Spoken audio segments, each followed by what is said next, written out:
ಓಜಿ ಪವನ್ ಕಲ್ಯಾಣ್ ಅವರು ಆಕ್ಟ್ ಮಾಡಿರುವಂತ ಈ ಆಕ್ಷನ್ ಮೂವಿಯನ್ನ ನೋಡಿದ್ಮೇಲೆ ನನ್ನ ಒಪಿನಿಯನ್ ಹೇಳೋದಾದ್ರೆ decent first half with boring second half, over all just okay ಅಂತ ಹೇಳ್ತೇನೆ.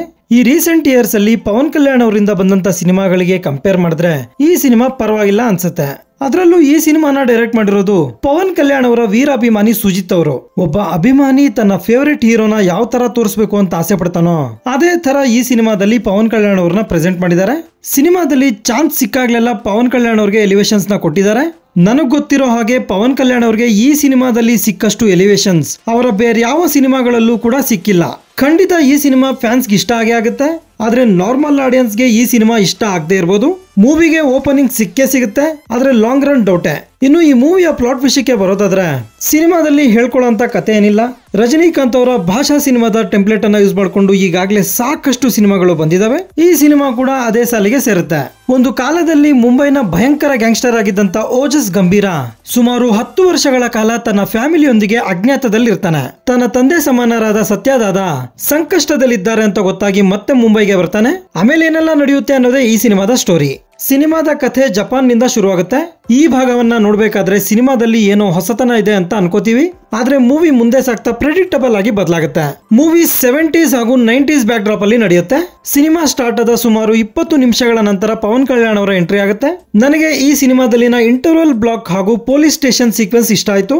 ಎಲಿವೇಶನ್ಸ್ ಅನ್ನೋದು ಸಿನಿಮಾದ ಕಥೆಯ ಜೊತೆಗೆ ಬಂದ್ರೆ ಚೆನ್ನಾಗಿರುತ್ತೆ, ಆದ್ರೆ ಇಲ್ಲಿ ಬಂದಂತ ಕೆಲವು ಎಲಿವೇಶನ್ಸ್ ಫೋರ್ಸ್ಡ್ ಅಂತ ಅನ್ಸುತ್ತೆ. ನಿರ್ದೇಶಕರು ಈ ಎಲಿವೇಶನ್ಸ್ ಗೆ ಕೊಟ್ಟಂತ ಗಮನವನ್ನ ಕಥೆಗೂ ಕೂಡ ಕೊಟ್ಟಿದ್ರೆ ಸಿನಿಮಾ ಬೇರೆ ಲೆವೆಲ್ಗೆ ಹೋಗ್ತಿತ್ತು. ಸಾಲದಕ್ಕೆ ಫೋರ್ಸ್ಡ್ ಸಿನಿಮ್ಯಾಟಿಕ್ ಯೂನಿವರ್ಸ್ ಅನ್ನ ಕೂಡ ತಂದಿದ್ದಾರೆ ಇಲ್ಲಿ. ಈ ಯೂನಿವರ್ಸ್ ಅಲ್ಲಿ ಪ್ರಭಾಸ್ ಅವರ ಸಾಹೋ ಸಿನಿಮಾನ ಅನ್ನೆಸೆಸರಿ ತುರ್ಕಿದ್ದಾರೆ. ಹಾಗೆ ಇತ್ತೀಚೆಗೆ ಟ್ರೆಂಡಿಂಗ್ ಆಗ್ತಿರುವಂತ ಪಾರ್ಟ್ 2 ನ ಕೂಡ ಕ್ಲೈಮ್ಯಾಕ್ಸ್ ಅಲ್ಲಿ ಅನೌನ್ಸ್ ಮಾಡಿದ್ದಾರೆ. ಮೂವಿಲಿ ಸಾಕಷ್ಟು ಡ್ರಾಮಾ ಕೂಡ ಇದೆ, ಆದ್ರೆ ನೋಡೋ ಪ್ರೇಕ್ಷಕನಿಗೆ ಅದು ಎಮೋಷನಲಿ ಕನೆಕ್ಟ್ ಆಗಲ್ಲ. ಡೈರೆಕ್ಟರ್ ಸುಜಿತ್ ಅವರು ಒಬ್ಬ ಫ್ಯಾನ್ ಬಾಯ್ ಆಗಿ ಈ ಸಿನಿಮಾನ ಅಚ್ಚುಕಟ್ಟಾಗಿ ಡೈರೆಕ್ಟ್ ಮಾಡಿದ್ದಾರೆ. ಸಿನಿಮಾದಲ್ಲಿ ಸಾಕಷ್ಟು ಫ್ಯಾನ್ ಮೂವ್ಮೆಂಟ್ಸ್ ಇದೆ. ಇಲ್ಲಿ ಬಳಸ್ಕೊಂಡಿರುವಂತ ಪವನ್ ಕಲ್ಯಾಣ್ ಅವರ ಹಳೆಯ ಫೋಟೋ, ಕ್ಲೈಮ್ಯಾಕ್ಸ್ ಅಲ್ಲಿ ಬರುವಂತ ತಮ್ಮುಡು ಸಿನಿಮಾದ ಸಾಂಗ್, ಬಂದೂಕಿನ ಮೇಲೆ ಜಾನಿ ಸಿನಿಮಾದ ಹೆಸರು, ಈ ರೀತಿಯ ರೆಫರೆನ್ಸ್ ಗಳಿಂದ ತಮ್ಮ ಅಭಿಮಾನವನ್ನು ವ್ಯಕ್ತಪಡಿಸಿದ್ದಾರೆ. ನನಗೆ ಇವರು ಡೈರೆಕ್ಟ್ ಮಾಡಿದಂತ ಸಾಹೋ ಸಿನಿಮಾ ಕೂಡ ತುಂಬಾ ಇಷ್ಟ ಆಗಿತ್ತು. ಬಾಹುಬಲಿ ಸಿನಿಮಾದ ನಂತರ ಬಂದಿದ್ರಿಂದನೋ ಏನೋ ಜನರು ಆ ಸಿನಿಮಾದ ಮೇಲೆ ಸಿಕ್ಕಾಪಟ್ಟೆ ಎಕ್ಸ್ಪೆಕ್ಟೇಷನ್ಸ್ ನ ಇಟ್ಕೊಂಡಿದ್ರು. ಬಹುಶಃ ಆ ಕಾರಣದಿಂದನೋ ಏನೋ ಆ ಸಿನಿಮಾ ಅಷ್ಟಾಗಿ ಓಡ್ಲಿಲ್ಲ. ಇನ್ನು ಈ ಸಿನಿಮಾದಲ್ಲಿ ಪವನ್ ಕಲ್ಯಾಣ್ ಅವರನ್ನ ಎಷ್ಟು ಸ್ಟೈಲಿಶ್ ಆಗಿ ತೋರಿಸೋದಕ್ಕೆ ಸಾಧ್ಯವಿದೆಯೋ ಅಷ್ಟು ಸ್ಟೈಲಿಶ್ ಆಗಿ ಸುಜಿತ್ ಅವರು ತೋರಿಸಿದ್ದಾರೆ. ಟೆಕ್ನಿಕಲಿ ಈ ಸಿನಿಮಾ ತುಂಬಾ ಸ್ಟ್ರಾಂಗ್ ಆಗಿದೆ. ಸಿನಿಮಾಟೋಗ್ರಫಿ ಎಕ್ಸಲೆಂಟ್ ಆಗಿದೆ. ಡೌಟೇ ಇಲ್ಲ, ತಮನ್ ಅವರು ಈ ಸಿನಿಮಾದ ಮತ್ತೊಬ್ಬ ಹೀರೋ ಅಂತ ಹೇಳ್ಬೋದು.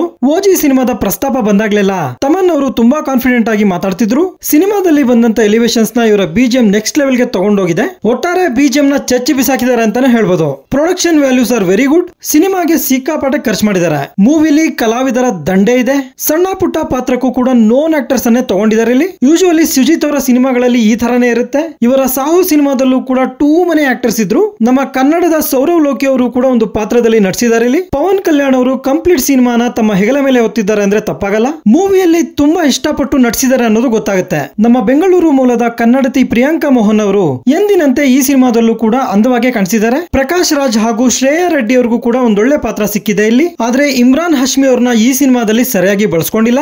ರೋಟೀನ್ ವಿಲನ್ ಪಾತ್ರ ಇರುತ್ತೆ ಈ ಸಿನಿಮಾದಲ್ಲಿ ಇವ್ರಿಗೆ. ನನಗನ್ಸೋ ಮಟ್ಟಿಗೆ ಈ ಸಿನಿಮಾನ ಕೇವಲ ಸಂಭಾವನೆಗಾಗಿ ಇವರು ಒಪ್ಕೊಂಡಿರ್ತಾರೆ. ಇನ್ನುಳಿದ ಪಾತ್ರಗಳಲ್ಲಿ ನಟಿಸಿದವರು ಕೂಡ ಚೆನ್ನಾಗಿ ಆಕ್ಟ್ ಮಾಡಿದ್ದಾರೆ. ಮೂವಿಲಿ ಯಾವುದೇ ರೀತಿಯ ಅಡಲ್ಟ್ ಕಂಟೆಂಟ್ ಇಲ್ಲ, ಆದ್ರೆ ಸಿಕ್ಕಾಪಟ್ಟೆ ರಕ್ತಪಾತ ಇದೆ. ಆ ಕಾರಣದಿಂದ ಈ ಸಿನಿಮಾನ ಫ್ಯಾಮಿಲಿ ಜೊತೆ ನೋಡ್ಬೇಕಾ ಬೇಡವಾ ಅನ್ನೋದನ್ನ ನೀವೇ ಡಿಸೈಡ್ ಮಾಡ್ಕೊಳ್ಳಿ. Overall OG movie pure fan stuff ಇರುವಂತ ಮೂವಿ. ನೀವು ಪವನ್ ಕಲ್ಯಾಣ್ ಅವರ ಅಭಿಮಾನಿ ಆಗಿದ್ರೆ ಈ ಸಿನಿಮಾನ ಇಷ್ಟಪಡ್ತೀರಾ, ಆದ್ರೆ ರೆಗ್ಯುಲರ್ ಆಡಿಯನ್ಸ್ ಗೆ ಈ ಸಿನಿಮಾ ಜಸ್ಟ್ ಅವರೇಜ್ ಅಂತ ಅನ್ಸ್ಬೋದು. ಇದಾಗಿರುತ್ತೆ ಓಜಿ ಸಿನಿಮಾದ ಬಗೆಗಿನ ನನ್ನ ಒಂದು ಒಪಿನಿಯನ್. ಈ ವಿಡಿಯೋ ನಿಮ್ಗೆ ಇಷ್ಟ ಆಗಿದ್ರೆ ಒಂದು ಲೈಕ್ ಕೊಟ್ಟು ನನ್ನ ಚಾನಲ್ ನ ಸಬ್ಸ್ಕ್ರೈಬ್ ಮಾಡ್ಕೊಳ್ಳಿ. Thank you.